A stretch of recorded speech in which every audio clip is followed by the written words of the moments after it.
Hello बच्चों, चलिए प्रश्न को देखते हैं। प्रश्न है, दर्शाइए कि यदि कोई धनात्मक पूर्णांक 6 q योग 5 के रूप का है तो यह 3 q योग 2 के रूप का होगा, जहाँ q कोई पूर्णांक है परंतु इसका विलोम सत्य नहीं है। तो प्रश्न को हल करने से पहले जब इस प्रश्न की मुख्य अवधारणा है उस पर विचार करते हैं।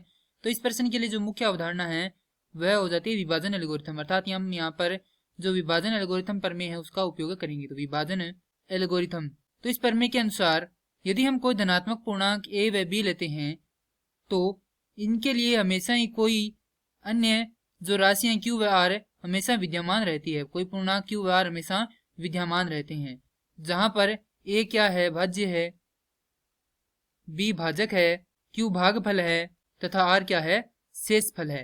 अब प्रश्न में हमें दिया गया है कि पूर्णांक 6q, मान लेते हैं कि जो पूर्णांक है वह किसके बराबर है, a के बराबर। तो माना a बराबर है 6q योग 5।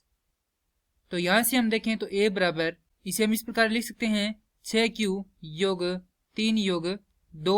तो यहाँ से 3 क्या ले लेंगे, हम बेनिश ले लेंगे। तो हमारे पास आएगा a बराबर 3 गुना में 2q योग 1 योग 2, जहां से हम इसको क्या मान सकते हैं, a बराबर 3 गुना में m योग 2, जहां पर m बराबर क्या है, 2q योग 1 एक धनात्मक राशि है, या कह सकते हैं यहाँ पर क्या है, हमें एक धनात्मक पूर्णांक है। अब जो ये रूप है वह किसका बनाया है, हमने जो हमने धनात्मक पूर्णांक लिया था उसका ये रूप बनाया है। और ये क्या करना था, हमें सिद्ध करना था सबसे पहले कि जो धनात्मक पूर्णांक 6q योग 5 है उसका रूप तो है वह 3q योग 2 के रूप का भी हो सकता है। तो यहाँ पर हमने क्या ले लिया, 3 हम योग 2 ले लिया। अब हम क्या करेंगे, इसका विलोम देखेंगे। तो हमारे पास ये क्या है, कोई धनात्मक पूर्णांक है तो a बराबर, इसे यदि हम 2 से गुना करते हैं तो ये होगा 6m योग 4, तो ये हो जाएगा 2a।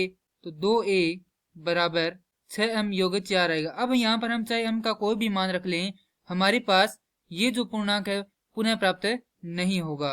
अतः यहाँ से हम कह सकते हैं कि विलोम सत्य नहीं है। और ये क्या करना था, हमें सिद्ध करना था। मैं आशा करता हूँ कि यह प्रश्न आपको समझ में आया होगा। धन्यवाद।